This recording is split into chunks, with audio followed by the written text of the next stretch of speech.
There are questions that lingered long before nations were born. Questions older than temples, older than prophets, older than the languages carved on tablets of stone.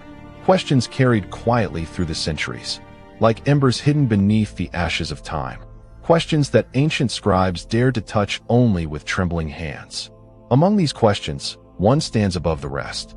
A question that has shaped visions, terrified kings, and left witnesses speechless. What do angels really look like?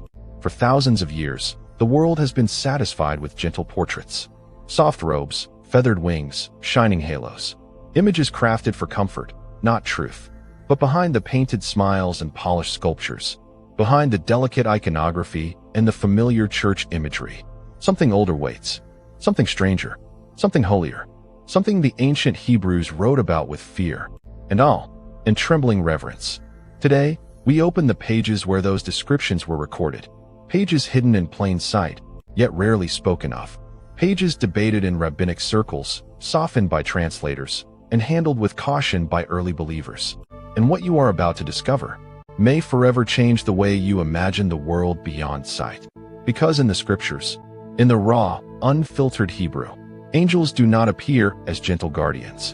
They are not portrayed as winged humans. They do not resemble us at all. Their appearance is a symphony of fire and sound, a collision of forms too radiant for mortal eyes, a manifestation of glory that bends the limits of human language. But before we walk fully into those visions, you must understand the mysteries that have kept these descriptions obscured. For centuries, certain truths about angels were not hidden by accident.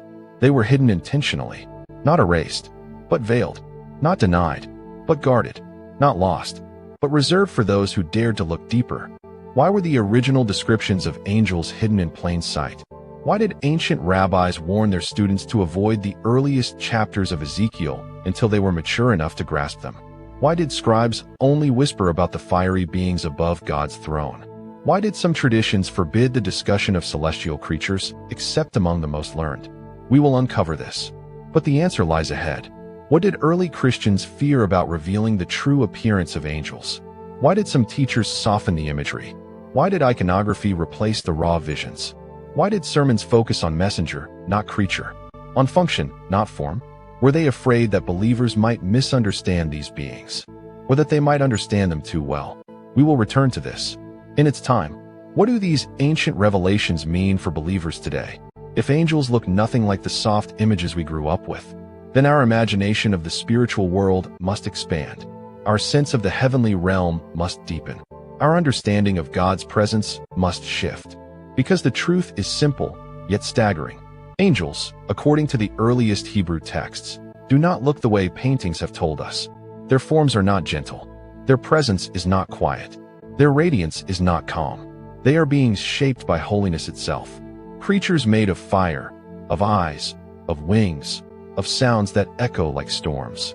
Guardians whose appearance overwhelms prophets, shakes mountains, and silences human pride. And for thousands of years, these descriptions have been waiting, untouched, undiluted, undomesticated, waiting for the one willing to look beyond the softened images and into the ancient pages themselves. Today, we begin that journey. We step into the forgotten visions. We enter the realm where language strains to describe what eyes were never meant to see. We cross the threshold into mysteries older than memory. And the moment we do, the question returns.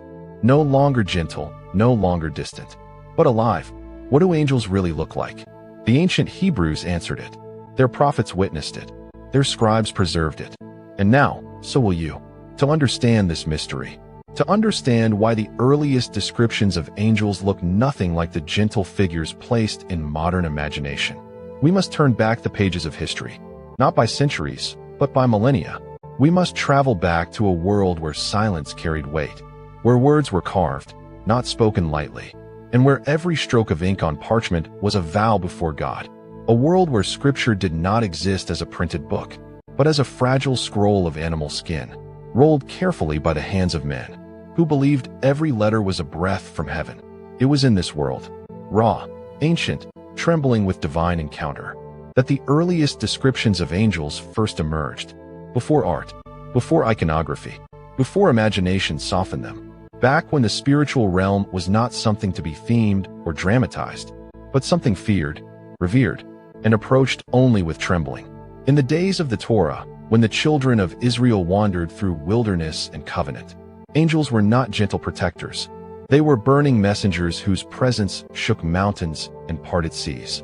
In the writings of the prophets, angels were not painted figures. They were storms of fire that carried the weight of God's command.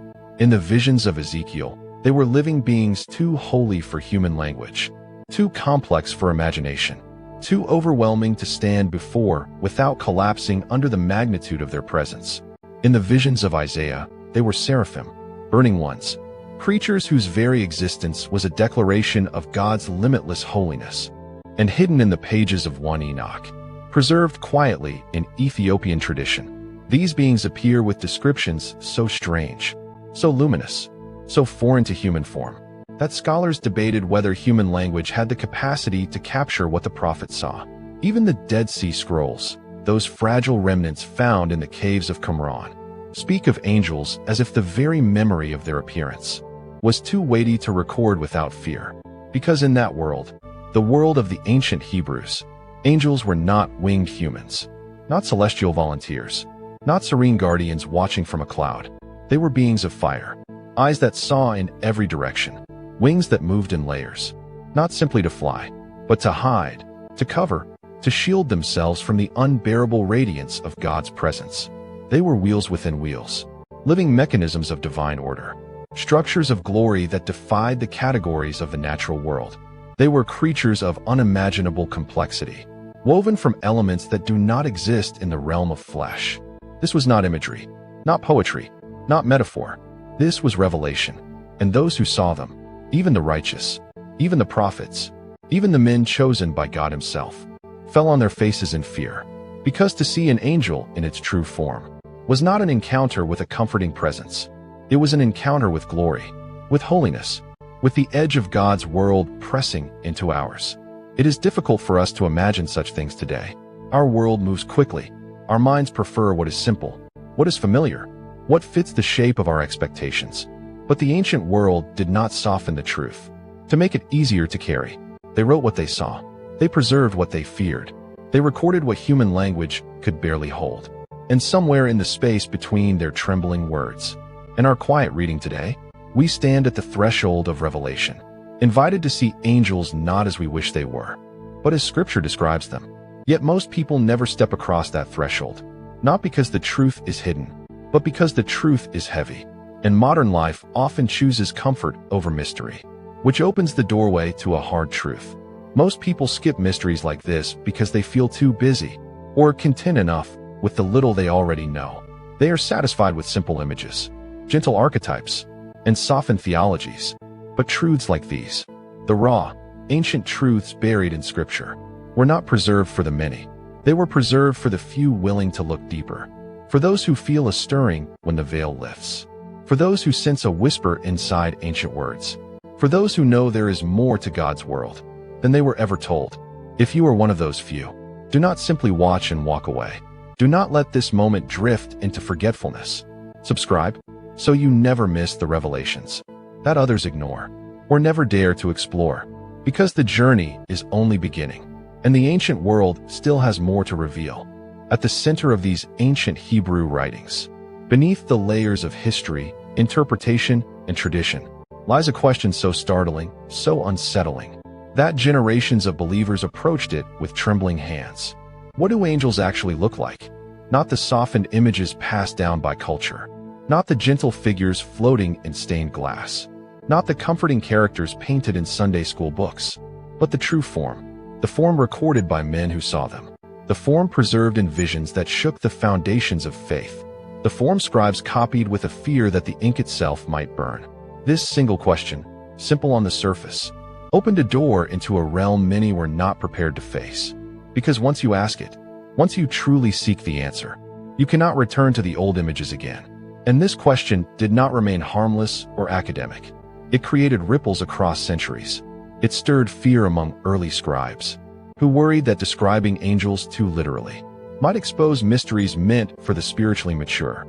It created silence in rabbinic traditions, where certain visions, especially the first chapter of Ezekiel, were considered too dangerous for the untrained mind. Some rabbis believed that mishandling these visions could overwhelm a person's soul. It ignited debates among early Christian groups, where some insisted angels were spiritual, bodiless forces, while others argued they possessed forms too glorious for humanity to comprehend.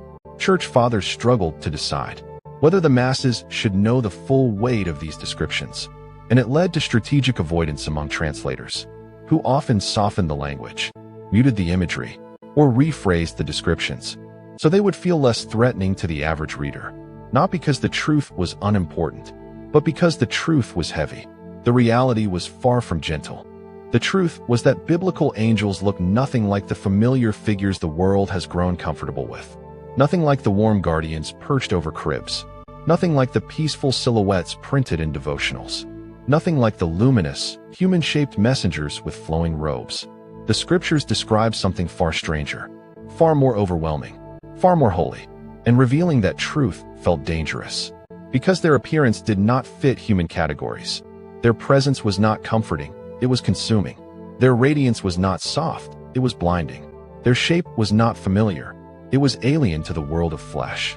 To tell the truth meant shattering centuries of gentle imagery.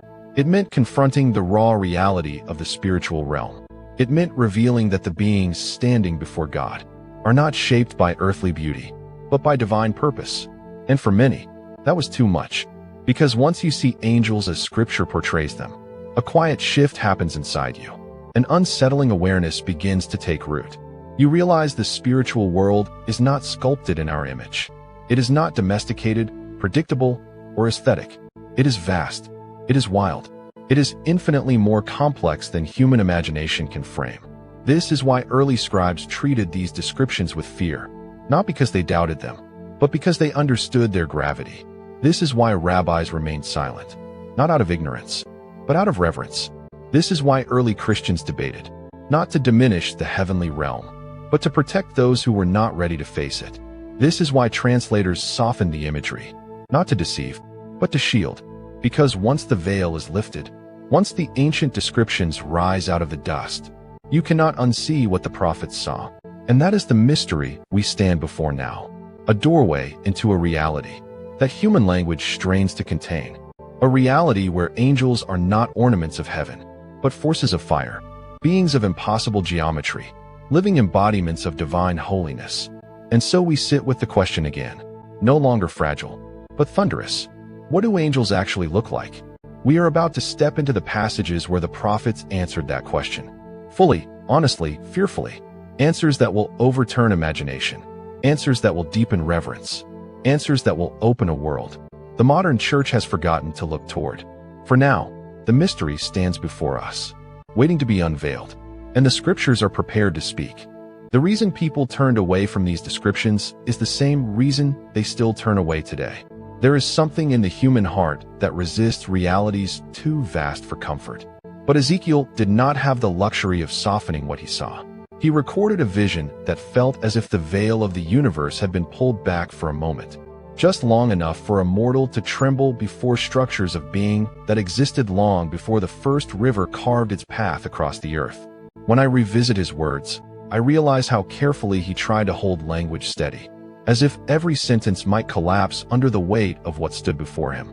Because how does one describe a creature that seems built not of flesh, not even of spirit, but of hierarchy, purpose, and pure obedience?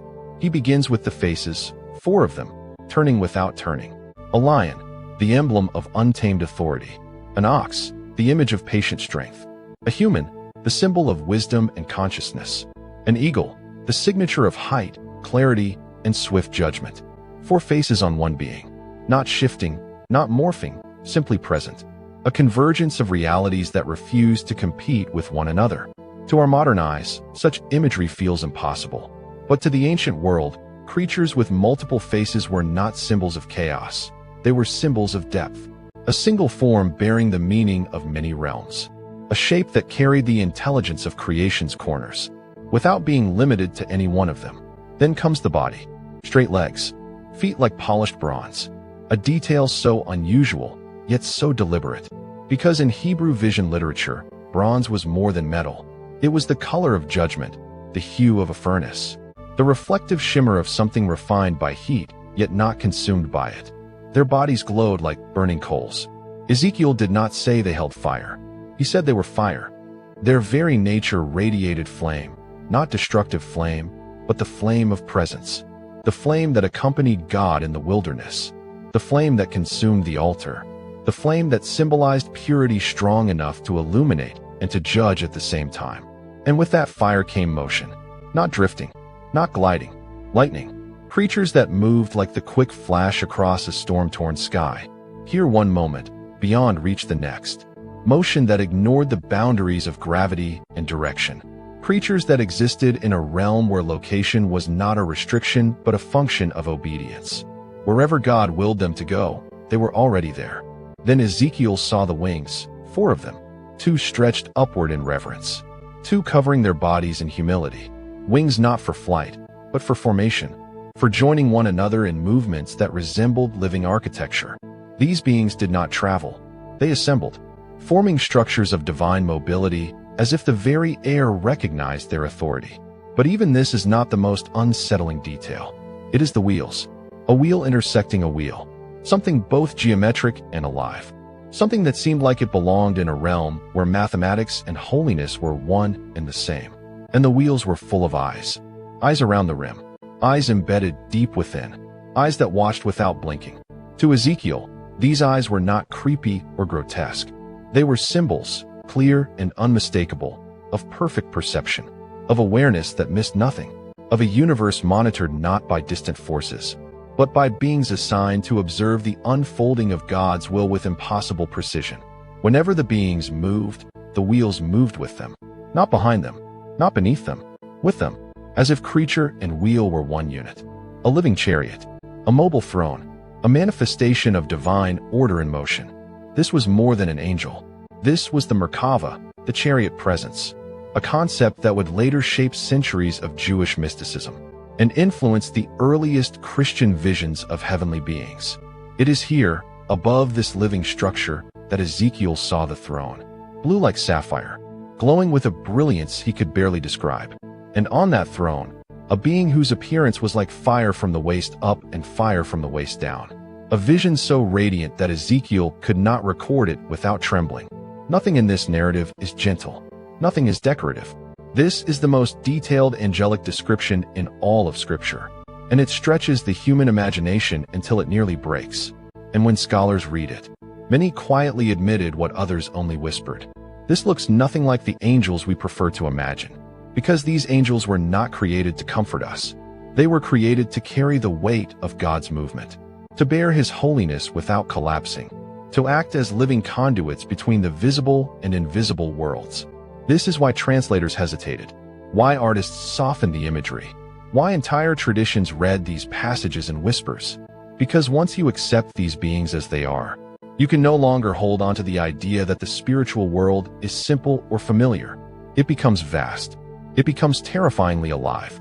And yet, Ezekiel recorded it faithfully, not as a dream, not as a metaphor, but as a witness to something he did not expect and could not explain. This is the moment the mystery deepens. Because the more we examine these descriptions, the more we are faced with a question that ancient readers struggled to approach. Why would God design messengers that look like storms given form? Why would He choose beings that defy every human category? Beings shaped not for beauty, but for awe? The answer is not simple, but it leads us into the heart of the next revelation. One that explains why these visions were preserved, why early believers feared them, and why modern readers overlook them. And to understand this next truth, you must be willing to remain where most walk away, willing to sit with discomfort until it becomes illumination. Because the forms Ezekiel saw were not just artistic symbols. They were clues, windows into a spiritual reality that has never been easy to hold, never been easy to teach, and never been easy to accept. And yet, it was given to us anyway. Because some truths, no matter how overwhelming, were meant to be revealed. The vision Ezekiel left behind did not remain contained. It traveled, quietly, steadily, through synagogues, through early gatherings of Jewish mystics, through circles of Christian scribes, through communities that copied Scripture by lamplight. And everywhere it went, it produced the same reaction, a mixture of devotion and trembling. For some, it opened the heavens. For others, it threatened everything they thought they understood. This is where the controversy begins. Not with rebellion, not with defiance, but with a deep and ancient hesitation. What does it mean if the unseen world refuses to fit the shapes we prefer? Some embraced these descriptions. They saw in them the raw majesty of God.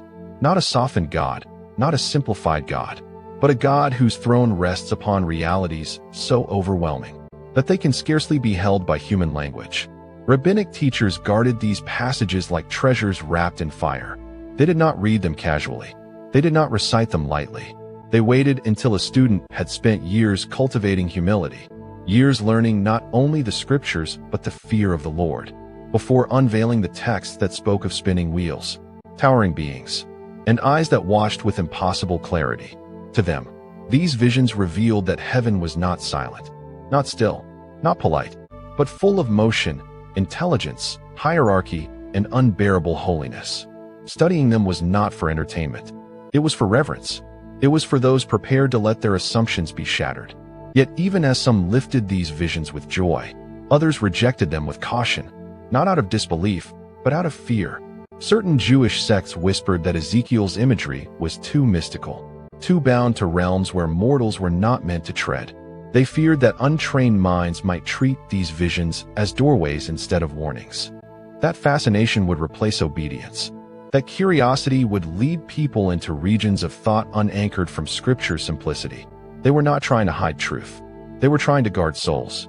And then there were the early Christian leaders, men who shepherded communities filled with new believers, many of whom had left cultures overflowing with myth and supernatural tales.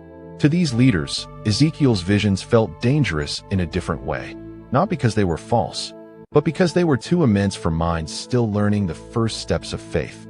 So some softened the descriptions, focusing instead on the angels who appeared in gentler forms, the messengers who spoke, who comforted, who guided. They did not deny Ezekiel's vision. They simply placed it behind the curtain of spiritual maturity. But the most revealing reaction came from the scribes themselves, those who spent their lives copying manuscripts by hand. Some of them, when they encountered Ezekiel's words, hesitated. They left the text unchanged. Yet their marginal notes speak of awe and uncertainty. A few Greek translators, centuries later, chose to avoid the full imagery altogether. They replaced the descriptions with broader terms. Messenger, Holy One, Heavenly Being, not because they wished to distort Scripture, but because they could not find Greek words capable of carrying the force of Ezekiel's Hebrew. They believed the human tongue was too fragile, too bound to the material world, to speak of beings who stand in the very radiance of God's presence. Imagine the weight of that belief, that angels, in their true form, are so overwhelming that even describing them might bend the mind of the listener. That is what these scribes felt. This is why the controversy grew, not from denial, but from reverence. Because if these beings truly look as Scripture describes, if the spiritual world is formed with such intensity, such complexity, such unspeakable geometry and living fire, then the universe is not a gentle place, and heaven is not quiet. It means reality is layered with structures we cannot see, governed by intelligences we cannot imagine, populated by creatures designed for purposes we do not share. It means none of this is simple, and perhaps that is what frightens so many. Not the angels themselves, but the implications. Because if this is what stands before the throne of God, how much more incomprehensible must God himself be? Some said the visions were too dangerous. Some said they were too holy. Some said they were too vast for the unsteady or the unprepared. And across generations, this divide created a quiet tension in the spiritual world, a debate not about belief, but about the weight of revelation. But if you listen closely to the way these texts survived, protected, whispered, copied, revered, you will notice something remarkable. Even the ones who feared these visions never erased them. They preserved them, even when they struggled to understand them, even when the images unsettled their minds, even when their communities preferred gentler portrayals. Why? Because the truth, once given, demands stewardship. And these descriptions, as overwhelming as they are, were entrusted to us for a reason. They show us that the spiritual world has never been small, never been predictable, never been soft. It is vast, complex, luminous, and deeply ordered in ways we cannot fully grasp. And those who encountered these visions, whether they embraced them or feared them, understood this one reality. To accept these angels is to accept that God's universe is far more intense than we imagine. Centuries slipped into centuries, and the world changed. Kingdoms rose and fell, languages evolved. But the old descriptions, those fierce, unsoftened portrayals of angels, remained sealed in scrolls no one fully understood. They sat inside caves, synagogues, forgotten libraries, untouched, unstudied, waiting for the right moment in history, as though heaven itself had placed a veil over them until humanity was ready to look again. And then, the desert spoke. Not with thunder, not with visions, but with silence. The kind of silence that hides secrets until it can no longer bear the weight of them. In 1947, in the barren cliffs near Qumran, a young shepherd stumbled upon a cave. Inside, he found jars. Inside the jars, scrolls. And inside the scrolls, fragments of a world's spiritual traditions had nearly forgotten. The Dead Sea Scrolls. Worn, cracked, fragile, yet carrying the voice of ancient Hebrew mysticism with a clarity that startled even the most seasoned scholars. Among the texts were writings that described the heavens not as simple realms, but as layered hierarchies of flame, sound, and movement. The Ophanim, the mysterious wheel beings Ezekiel saw, now appearing again in hymns of the Qumran community, described as living mechanisms of divine motion. The Seraphim, not angels with 6 elegant wings, but fiery ones whose very presence was said to burn with holiness, creatures who cried, "Holy, holy, holy," not as a gentle chorus, but as a proclamation that shook realms. The Watchers, beings who observed humanity, mentioned both in Scripture and in the Book of Enoch, described as sentinels who stand at the borders of heaven and earth. The heavenly court, a structured realm of order and judgment, where beings of unimaginable forms served as attendants to the throne of God. For the first time in centuries, scholars saw these descriptions not as isolated visions, not as poetic exaggerations, but as part of a consistent, ancient worldview. It was as if the pieces of a long-lost puzzle had finally been placed together. The rediscovery carried a quiet shock, not the loud kind that disrupts the world in a moment, but the deep, unsettling realization that the spiritual universe of the Bible was far more complex, far more mysterious, far more awe-inspiring than the simplified versions many had come to accept. The Dead Sea Scrolls did not invent the imagery. They confirmed it. They revealed that early Jewish communities, those living closest to the world of the prophets, never pictured angels as delicate, winged humans. To them, angels were forces, beings of fire and geometry, agents of divine intelligence, creatures whose forms were shaped for the purposes of heaven, not the comfort of human imagination. The scrolls showed that the mystical traditions surrounding angels were not fringe ideas. They were mainstream in the ancient world, respected, feared, handled with reverence. The rediscovery broke open something that had quietly been fading. The understanding that the spiritual world is not domesticated. It is not gentle. It is not manageable. It is vast, structured, radiant, terrifying in its purity. When scholars laid those fragments on their tables, dust still clinging to the edges, many realized something profound. The ancient world always believed angels looked far more complex, far more overwhelming, than later art and teaching dared to express. This wasn't exaggeration. It was memory. A memory preserved in caves. A memory carried across time by ink that refused to fade. A memory that reconnected modern readers to the raw, original awe the prophets felt when heaven opened before them. For generations, people softened angels because the truth felt too immense. But the desert, holding its breath for nearly 2,000 years, had returned their faces to us. Strange, radiant, unsettling, majestic. And as the fragments were studied, translated, and pieced together, biblical studies changed. The quiet, academic world of manuscripts suddenly felt the tremor of rediscovery. Angelology was no longer a subject of speculation. It became a doorway, a window into how ancient believers understood God's presence in motion.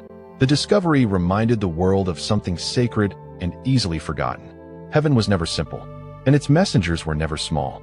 The moment those fragments were recovered, a silent doorway opened, not just into history, not just into archaeology, but into the mind of the ancient world. And once you stepped through that doorway, something becomes clear. Hebrew descriptions of angels were never random, never chaotic, never sensational. Every detail, every symbol, every shape, every element was intentional, a language of the unseen, expressed in imagery the human mind could barely grasp. To understand the angels of Scripture, we must understand the symbols that shape them, not as artistic metaphors, but as the ancient world's best attempt to describe what cannot be simplified. And so, let us walk, slowly, reverently, into the symbols that define these celestial beings. First, fire, the burning nature of holiness. Ancient texts describe angels not surrounded by fire, but composed of it. Fire not as destruction, but as purity. Fire is essence. The seraphim, seraph, meaning to burn, were not warm glows of comfort. They were embodiments of divine holiness so intense that even Isaiah, a prophet chosen and prepared, cried out in fear at their presence. To burn without being consumed, to exist as flame but not as chaos, meant one thing to the ancient world. These beings come from a realm where holiness is not a concept, but an atmosphere. When an angel appears burning like a coal, the message is not judgment, it is origin. They carry the atmosphere of God with them, and creation trembles at the purity they bear. Second, eyes, the endless watchfulness of heaven. The visions of Ezekiel and the hymns of the Qumran scrolls describe a strange, overwhelming detail. Wheels covered in eyes, wings scattered with eyes, bodies lined with eyes. To the ancient Hebrew mind, and I meant more than vision. It meant awareness, discernment, judgment, presence. A being covered in eyes was not meant to be terrifying, though it was meant to reveal a truth. Nothing escapes the sight of heaven, not movements, not motives, not the hidden things of the heart. To the prophets, this symbol was not monstrous. It was majestic. It meant that God's messengers do not merely travel. They perceive, they understand, they see what humans conceal even from themselves. In a world of secrets and shadows, the symbol of divine perception was not meant to frighten. It was meant to assure. Third, multiple faces, a vision of perfect perception. When ancient Hebrew texts describe beings with 4 faces, a lion, an ox, an eagle, and a human, they are not describing deformity. They are describing totality.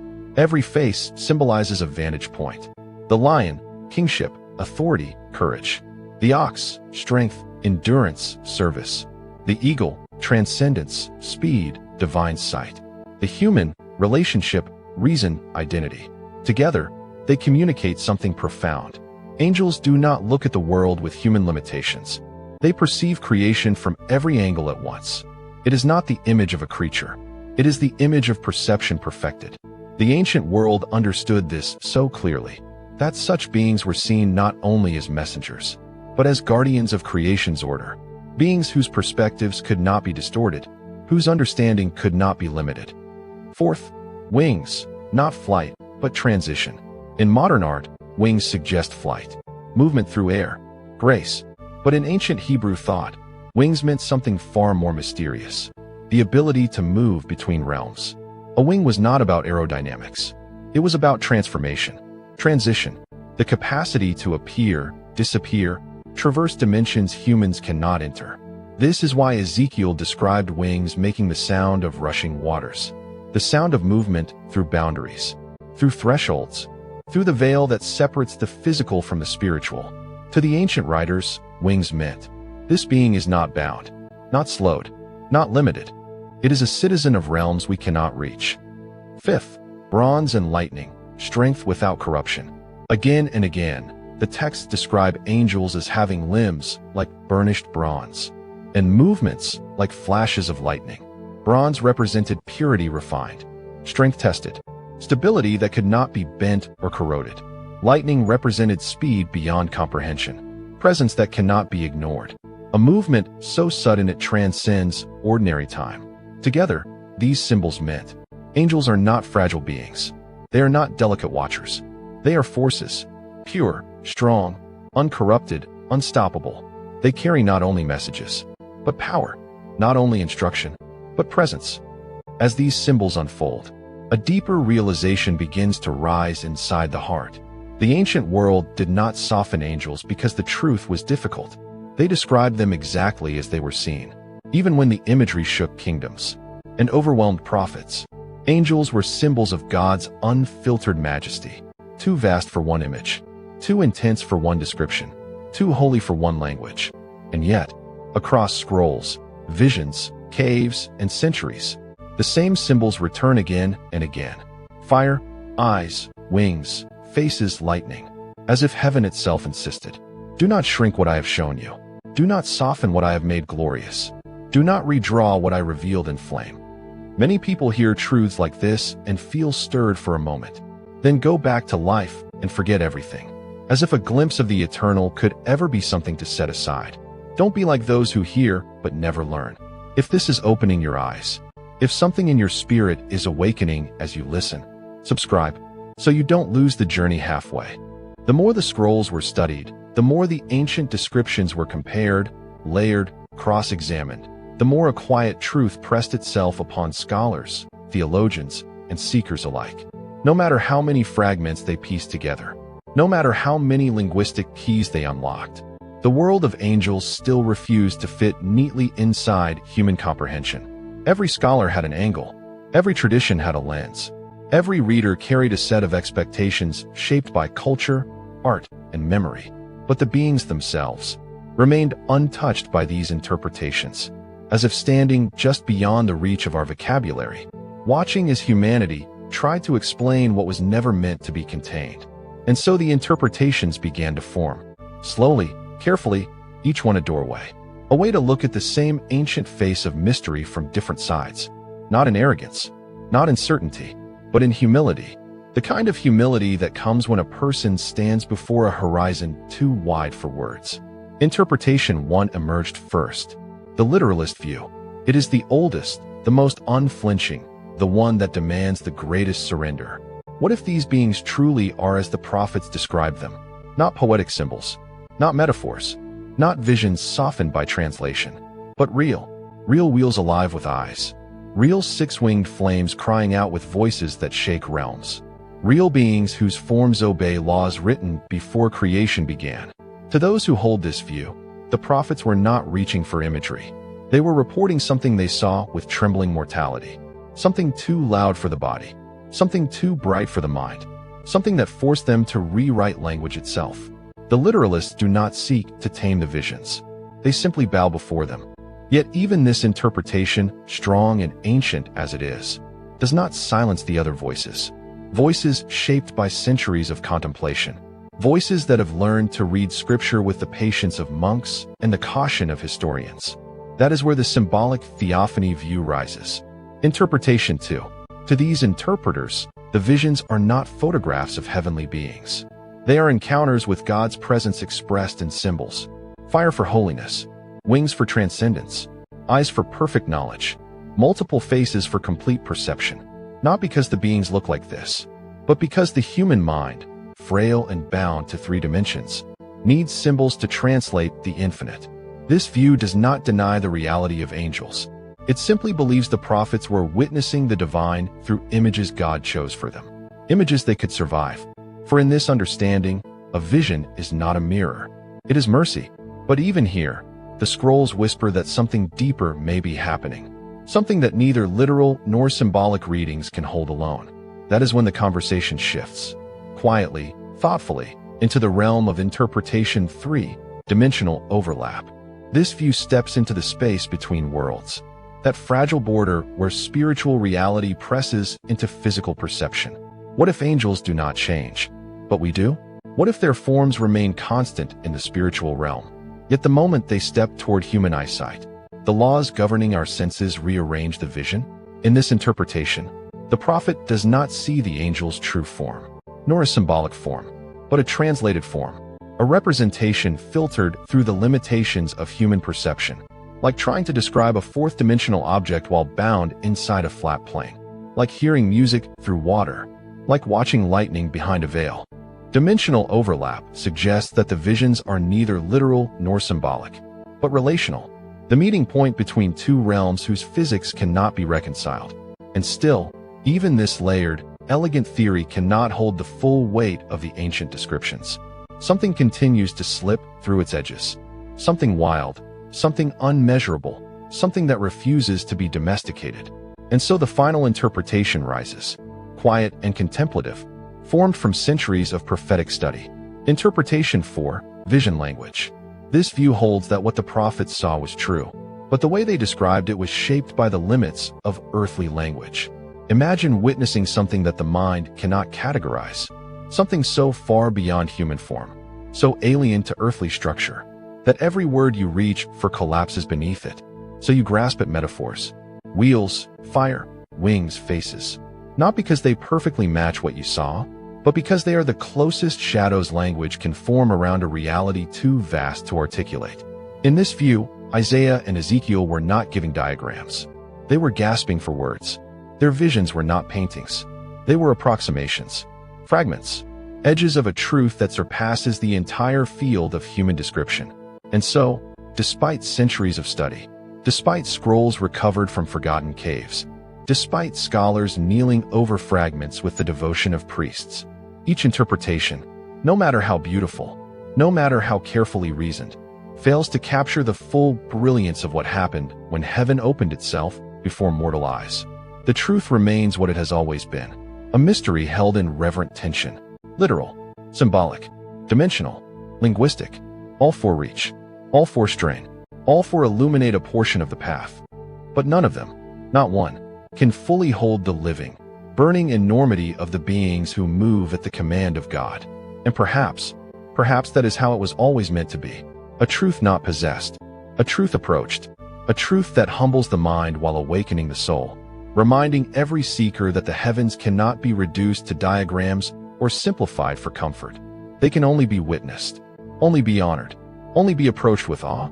And so, as the interpretations settled like dust over ancient pages, as scholars stepped back from their tables, as the fragments of Ezekiel, Isaiah, Enoch, and Qumran formed a tapestry older than empires, a deeper question began to rise, quietly, insistently, like a tide returning to shore. Why does any of this matter?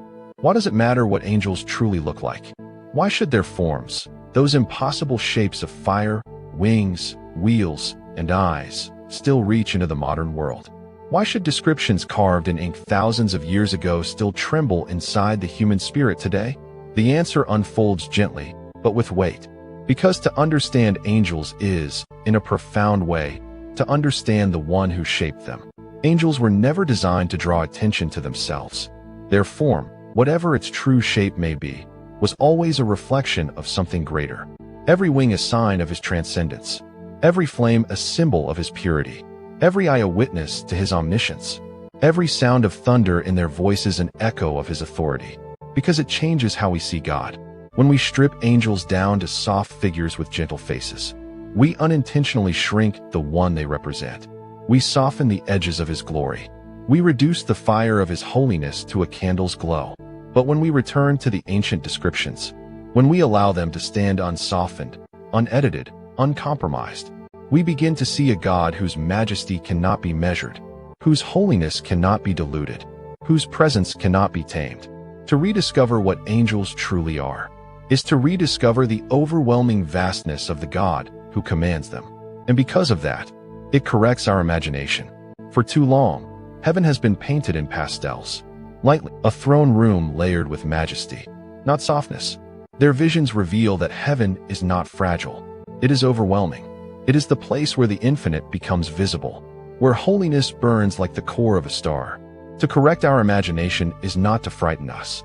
It is to awaken us. For heaven was never meant to be comfortable. It was meant to be glorious. And in that glory, we are reminded of something our generation often forgets, because it reminds us of our place, not our insignificance, but our posture. For if angels, those towering beings of flame and perception, tremble before God's throne, if they veil their faces in his presence, if they cry holy, not out of ritual, but out of necessity, then how much more should we approach him with reverence? We live in a time when the sacred is often handled casually, spoken of lightly, approached without awe. But the rediscovery of ancient angelology reteaches us the lost art of trembling. It reminds us that worship is not an activity. It is a posture of the soul, one that recognizes the vastness of God and bows beneath it, not from fear, but from revelation. For when we understand the unseen realm, our worship deepens, because it deepens worship, not by adding more emotion, not by chasing the dramatic, but by returning to the truth. When we realize that the angels who cry holy are beings we cannot even comprehend, beings shaped by fire, geometry, and glory, and yet they tremble in his presence, then worship becomes more than a song. It becomes surrender. It becomes awe. It becomes the human spirit aligning itself with the rhythm of eternity. Understanding angels is not about curiosity. It is about clarity. Clarity that the unseen realm is active. Clarity that creation is layered with structure and purpose. Clarity that God stands above it all, radiant and untouchable in his holiness. And clarity that every breath on earth is connected to a kingdom far more brilliant than any human mind can hold. This is why the ancient descriptions matter. This is why the visions remain untouched by time. This is why the scrolls still speak, because they pull back the veil just enough to show us that the story of heaven is bigger, older, and more awe-filled than we ever imagined. And in that rediscovery, something sacred awakens, a remembrance, a humbling, a quiet reverence that settles into the spirit like dawn settling over the earth. We were never meant to reduce the heavenly. We were meant to stand in wonder before it. And if this truth has stirred something in you, if it has awakened even a flicker of awe, then hear this gently, but urgently. Most people feel this stirring for a moment and then silence it.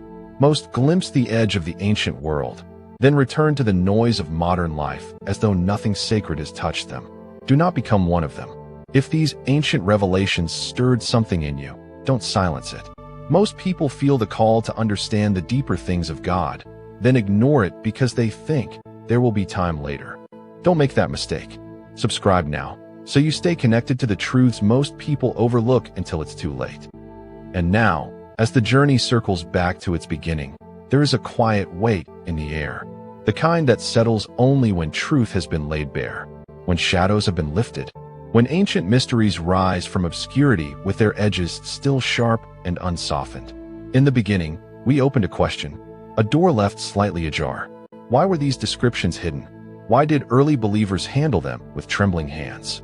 Why did the imagery of angels fade into gentler forms across the centuries? And now, after walking through visions, scrolls, symbols, and debates, the answers reveal themselves not with noise, but with clarity. These descriptions were not hidden because they were untrue. They were hidden because they were overwhelming. In the ancient world, knowledge was not treated casually. Some truths were handled like fire. Radiant, yes, but capable of burning the unprepared. The rabbis knew this. The early mystics knew this. The communities of Qumran knew this.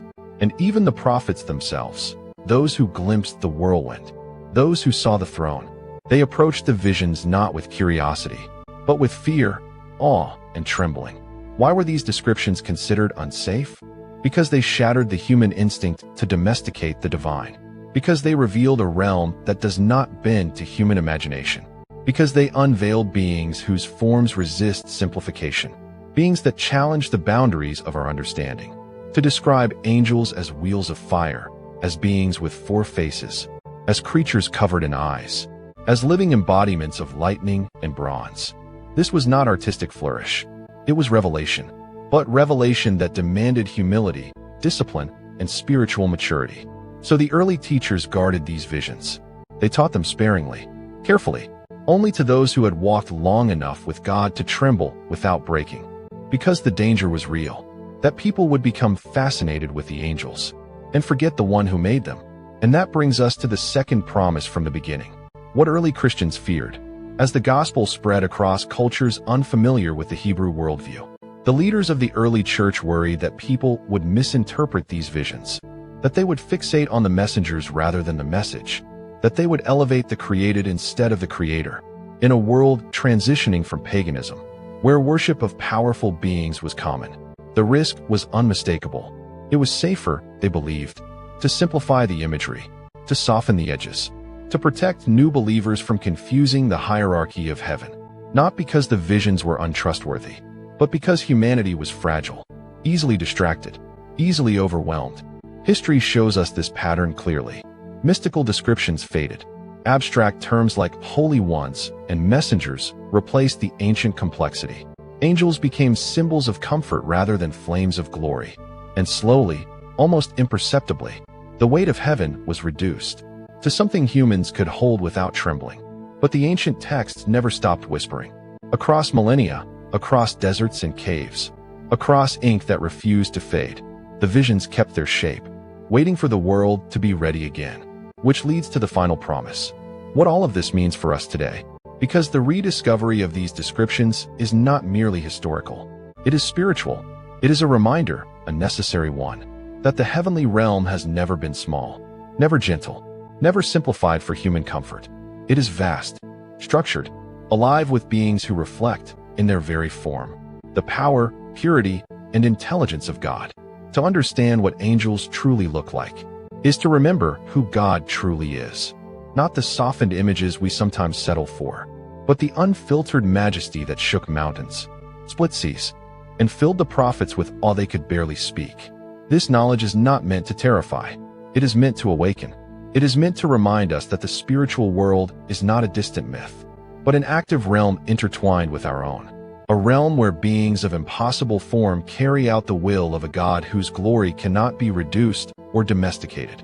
And now, after walking through scrolls and symbols, after hearing the echoes of ancient visions, after seeing the shape of heaven through the eyes of those who stood closest to its fire, you now carry the understanding many generations never reached. This is what angels look like, according to the ancient Hebrew texts. Not soft, not simple, not gentle silhouettes standing on clouds, but beings of fire and perception, beings who move with the logic of another realm. Beings whose appearance itself declares the holiness of the one who commands them. The visions were hidden because they were heavy. They were feared because they were powerful. But now, revealed again, they invite you to see heaven not as a distant comfort, but as a reality so vast, so radiant, so overwhelming, that even the angels themselves bow in awe. And now, as the echoes of this journey begin to fade into the silence from which they emerged, there is a moment, soft, unhurried, where your spirit stands still, not in fear, not in confusion, but in that rare space where understanding settles like dust in ancient sunlight. Gently, quietly, irrevocably, you have walked through visions older than empires. You have traced the paths of prophets who saw beyond the veil. You have followed the fingerprints of scribes who wrote with trembling hands, knowing their ink carried glimpses of a realm too vast for language. You have stepped into the deserts where forgotten scrolls slept against stone, waiting for the world to listen again. And now, with these truths resting in you, there is a kind of stillness, a sacred stillness, the kind that comes when you finally see something as it truly is. Not softened, not simplified, not reshaped to fit human comfort, but revealed, stark, radiant, unyielding in its beauty. What you have heard is only a beginning. Because every mystery uncovered in Scripture leads to another, just as every revelation in the ancient world opened doors deeper into the heart of God.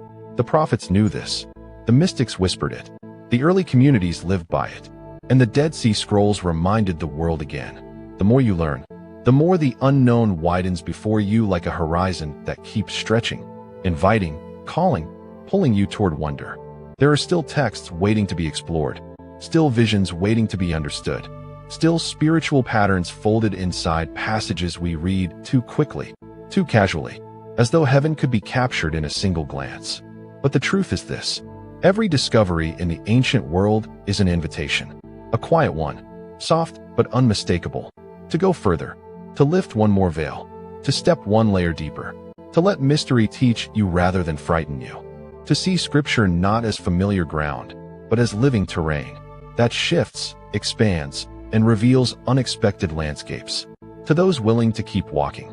And if your heart has stirred at any point in this journey, even once, even for a moment, when you felt the weight of heaven press close, or sensed that something ancient had awakened inside your understanding, then the next steps are already calling you. Not loudly, not urgently, but with a gentleness that feels almost like breath. There is still more. More revelations buried in the dust of time. More forgotten writings waiting for their voice to return. More mysteries woven into Scripture's architecture, visible only to those who slow down long enough to truly see. And if you wish to keep walking this path, not as a casual listener, but as one who seeks with intention, then let this be your invitation. Come with us to the next journey. Come deeper into the forgotten, the sacred, the tremendous, the unveiled. Come explore what ancient believers once guarded, what prophets once carried, what scribes once whispered through ink on fragile parchment. Because this path is not finished. This story is not complete, and the voice of the ancient world has not finished speaking. If you desire more mysteries, more revelations, more forgotten scripture, then walk with us into the next chapter. There is still more waiting to be uncovered.